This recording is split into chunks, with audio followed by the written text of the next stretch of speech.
Humans hold a ceremony where two of them promise forever, with witnesses and cake. By your own government's count, 4 in 10 of those promises fail. When I asked why, your species answered with confidence. Money, infidelity, fighting. But a researcher in Seattle spent 4 decades watching married couples argue, and he learned to predict which marriages would end with over 90% accuracy, sometimes within minutes.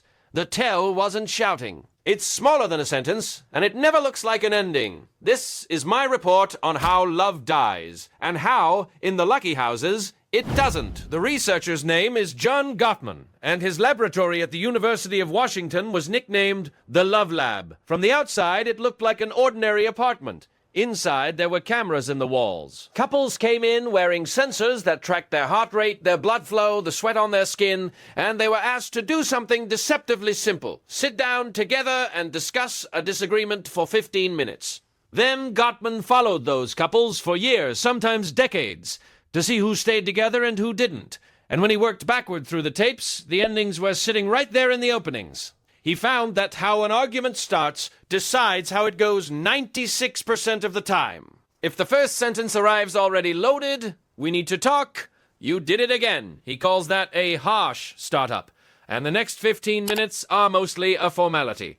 But the startup wasn't the strongest signal. One thing beat everything else on the tapes: contempt, not anger. This surprised me, so I checked it twice. Anger is loud, and humans assume the loud thing is the dangerous thing. The data says an angry spouse is still in the marriage, still asking to be answered. Contempt is a different animal. Contempt looks down. It shows up as an eye roll, a sneer, a correction delivered from a great height, mockery in front of the children. Somewhere along the way, one partner has quietly promoted themselves above the other, and the other one feels the demotion every single time. And your buddies keep the receipts. Gottman found that spouses on the receiving end of contempt came down with more infectious illnesses, more colds, more flu. The immune system apparently logs every eye roll. Noted. But contempt rarely rides alone. Gottman named 4 behaviors the Four Horsemen because he has a flair for drama the average scientist lacks. Contempt is the deadliest. The other 3 are criticism, which attacks the person instead of the problem. All those sentences that begin with you always and you never. Defensiveness, which answers every complaint with a counter-complaint, so nothing ever lands. And stonewalling, the strange one. Stonewalling is when one partner simply goes flat, stops responding, stares out the window, fine, sure, whatever you want. From the outside, stonewalling looks like a person who has stopped caring. The sensors told a different story. The partner who goes flat often has a heart rate above 100 beats per minute. That's a body in full alarm, sitting perfectly still. Gottman calls the state flooding. Too many feelings to pick just one, so the system slams the hatches and protects itself. In Report 021, the one about the most irrational thing you do, I defined love as the deliberate overruling of your self-protection wiring. Stonewalling is what it looks like when the wiring takes the controls back. The partner who's gone silent usually has more feeling in the room than anyone, and no way to say it. Hold on to that image, the flooded human who can't take a hand. It matters at the end of this report. Before I continue, a small administrative matter. If you're a couple watching this together, the archive is running a study. Comment which one of you chose this video. Preliminary data suggests the chooser is never neutral. Now, the part the horsemen don't explain. Plenty of marriages never see a battle that dramatic, and they end anyway. In the 1980s, an American study called the California Divorce Mediation Project asked divorcing couples what had actually finished it, and the leading answer, ahead of fighting, ahead of money, was drift, gradually growing apart, losing the sense of being close. Gottman's own long data agrees. When he tracked couples across 14 years, the divorces came in 2 waves. The early wave, 5 to 7 years in, goes down swinging, horsemen everywhere. The later wave is quieter, and what predicts it is what's missing. The laughter has gone from the tapes. Nobody asks a follow-up question across the dinner table. Those marriages don't burn down, they freeze. And the freezing has a mechanism. It's so small it's almost insulting. Last month, from up here, I watched a woman on a porch say to her husband, "Look at that squirrel." Not an important sentence, you'd think. Gottman would disagree. He watched newlywed couples spend an ordinary day in the Lav apartment, doing nothing special, and he counted a behavior he named the bid.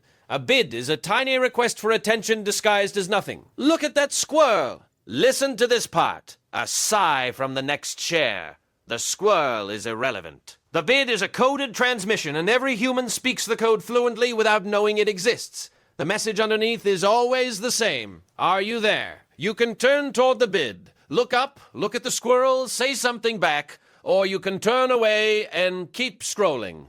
Gottman checked on those newlyweds 6 years later. The couples still married had turned toward each other's bids 86% of the time. The couples who had divorced, 33%. Nobody files divorce papers over a squirrel. But 10,000 unanswered transmissions later, a human wakes up next to a person they haven't truly spoken to in years and calls it growing apart, as if it were weather instead of arithmetic. Keep the squirrel in mind. By the end of this file, it becomes the entire answer. The husband on the porch, for the record, looked at the squirrel.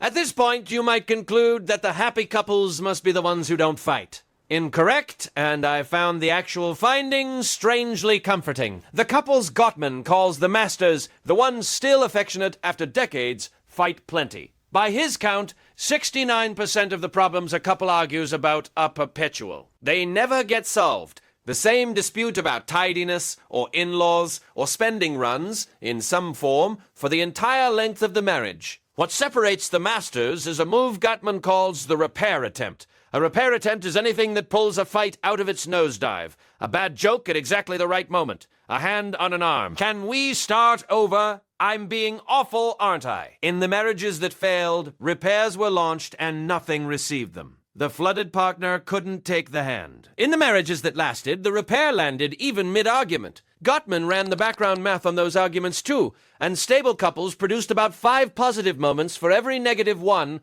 while the conflict was still going. 5-1, inside the fight itself. The masters kept arguing for decades, and somehow kept liking each other the whole time. And this explains something the divorce lawyers on your planet already suspect. The fight is almost never about its own subject. A couple believes they're arguing about the dishes, or her mother, or the credit card. Underneath, nearly every time, someone is asking the question we've already met. Are you there? Do I still matter to you? Which is why two people can argue about the correct route to the airport for 40 years and stay perfectly happy so long as somebody keeps answering the question underneath. Which brings me to the section of this report I've been looking forward to writing. Consider what the diagnosis actually means. If marriages died of catastrophes, there would be very little you could do. Catastrophes are rare and mostly unscheduled. But that isn't the disease. The disease is one small question going unanswered, in increments too tiny to notice on any given Tuesday. And a disease that small has a cure exactly the same size. It's available tonight in your house for free. Look up at the squirrel. Take the hand mid-fight. Answer. Gottman's actual clinical prescriptions are almost embarrassing to read out loud. Learn one new thing about your spouse's day. Kiss for 6 full seconds, which he says is long enough to count.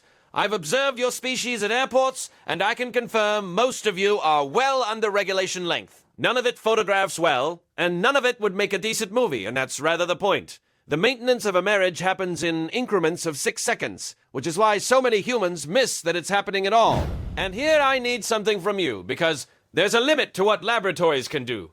They can wire up a newlywed. They cannot wire up 50 years. If you've been married 30, 40, 50 years, the archive is formally requesting your data. Comment what actually kept it together. Skip anything that would fit on a greeting card. I want the real mechanism, however small or strange it sounds. This is data no laboratory on your planet can collect, and I would like it on file. I've gathered some early samples from humans under observation, and the pattern holds. A man who has brought his wife coffee every morning since 1979 and still gets thanked like it's a surprise. A woman who saves the crossword for her husband because he's terrible at it, and 40 years in, she still likes watching him be terrible at it. A couple who never once agreed on how to load a dishwasher and have quietly decided never to resolve it because the argument is theirs. And one pair who have fought about the thermostat every winter since 1987. I checked on them last week. 68 degrees, then 70, then back to 68 after bedtime, and neither of them has ever once tried to actually win. As far as I can tell, the argument is their version of holding hands. There's one more piece of evidence, and I'll admit it's my favorite in the file. When humans near the end of their lives talk about a long marriage, they almost never describe the wedding. The people who sit with the dying will tell you this. What comes back again and again is an afternoon. Some ordinary Tuesday, decades ago, she was reading in her chair.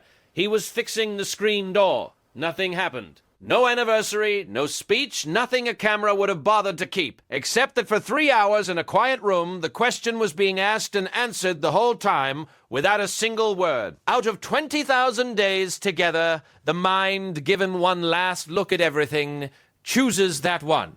So here is the finding, filed with more feeling than my format technically allows. A marriage is one small question asked 10,000 times. Are you still there? And it doesn't end on the day the answer becomes no. It ends on the day somebody stops asking. Your species promises forever, with the failure rate printed right on the box, and then some of you, armed with nothing but coffee, crosswords, and a disputed thermostat, actually keep the promise. I've recommended continued observation. Unofficially, I've recommended you. Next report, the archive finally unlocks its oldest large entry, the one I've been saving since I arrived. The Fall of Rome, an empire that ran for 1,000 years, and the real reason it couldn't run one more. That file is already open on my desk. See you then.